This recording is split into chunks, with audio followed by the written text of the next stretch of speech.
अस्सलाम वालेकुम। कैसे हैं आप? ठीक होंगे। आज का हमारा टॉपिक हकीकत पर मुबनी है। हाशिम रज़ा भाई जो कल वफात पा चुके हैं, ये दोनों तस्वीर हाशिम रज़ा भाई की हैं और दोनों तस्वीर में महज 1.5 बरस का फर्क है। ये भाई कैंसर से जंग लड़ते लड़ते गुज़श्ता रोज दुनिया से रुखसत हो गए। वो एक समाजी कारकुन थे और समाज के महरूम तबके की महरूमियां दूर करने में सरगर्म रहते थे। पिछले बरस में उन्हें मैदे की शदीद तकलीफ हुई और चंद माह बाद छोटी आंत और मैदे का कैंसर तशखीस हुआ। अल्लाह करीम उनकी मग़फ़िरत फरमा कर उन्हें जन्नतुल फिरदौस अता फरमाए।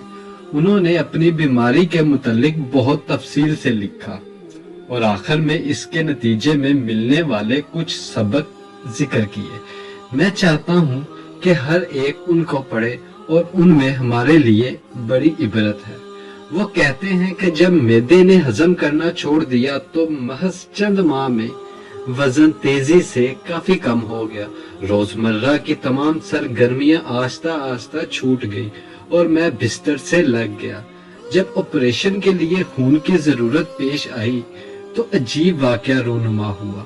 मैंने व्हाट्सएप स्टेटस लगाया तो मुझे यकीन था कि खून का बंदोबस्त आसानी हो जाएगा कि मेरे साथ काफी सारी ब्लड सोसाइटीज, ब्लड एनजीओ और ब्लड एक्टिविटीज जुड़े हुए थे।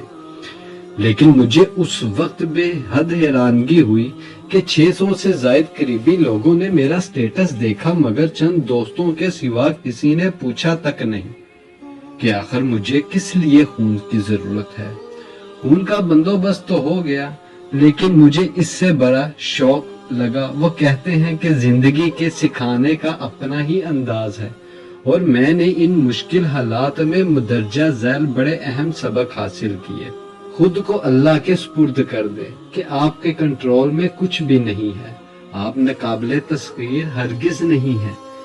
आपके घर वाले सबसे पहले हैं और माँ की मोहब्बत का नेमुल बदल कोई भी नहीं है। अगरचा आप बिस्तर से हिलने के काबिल भी नहीं और आपका दर्द नाकाबिले बर्दाश्त हो तो तब भी आपके पास अपने रब का शुक्रगुजार होने के लिए बहुत कुछ मौजूद है।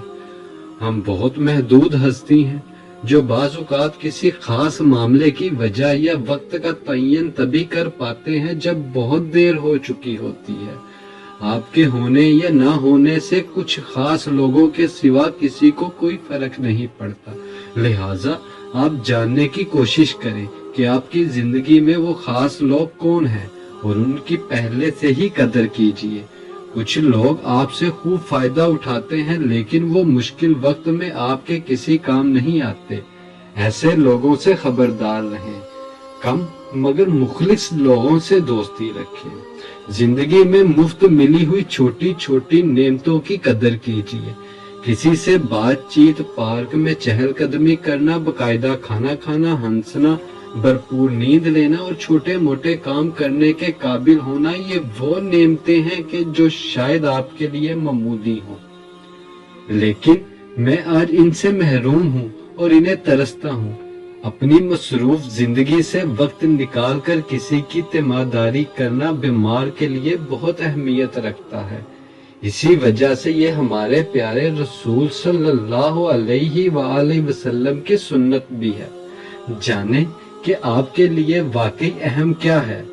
वो चीजें जिन्हें मैं अपने लिए बहुत अहम समझता रहा, लेकिन बीमार पड़ा तो वो मेरे लिए बिल्कुल गैर अहम होकर रह गई। कुछ आम लोग आपके लिए आपके दोस्तों से बढ़कर अच्छे साबित होते हैं। सोशल मीडिया एक बहुत बड़ा धोखा है। ये हमें इंसान से हैवान बना रहा है और हम इंसानी हमदर्दी से महरूम होते जा रहे हैं। हर किस्म के हालात में हमारे सीखने के लिए बहुत सबक होते हैं। जिंदगी बहुत मुख्तसर है, लिहाजा अभी से ही कुछ बामकसद और खास करना शुरू कर दीजिए। अगर आपने किसी का दिल दुखाया है तो उससे माफी मांग लीजिए। अगर आप किसी से प्यार करते हैं तो उसे बता दीजिए। तखीर मत कीजिए कि हो सकता है कि आइंदा कल में ये सब करने के लिए आप ना हो। इस धोखे में पड़ना बहुत आसान है کہ میرے بغیر دنیا نہیں چل پائے گی، مگر سچ یہ ہے کہ اسے ہمارے ہونے یا نہ ہونے سے کوئی فرق نہیں پڑتا۔ اگر آپ میرے چینل پر نئے ہیں اور آپ کو میری کہانی پسند آئی ہے تو کائنڈلی میرے چینل کو سبسکرائب کریں، لائک کریں اور شیئر کریں تاکہ آپ کو اچھی ویڈیوز ملتی رہیں۔ جزاک اللہ، اپنا خیال رکھیے گا۔ خدا حافظ۔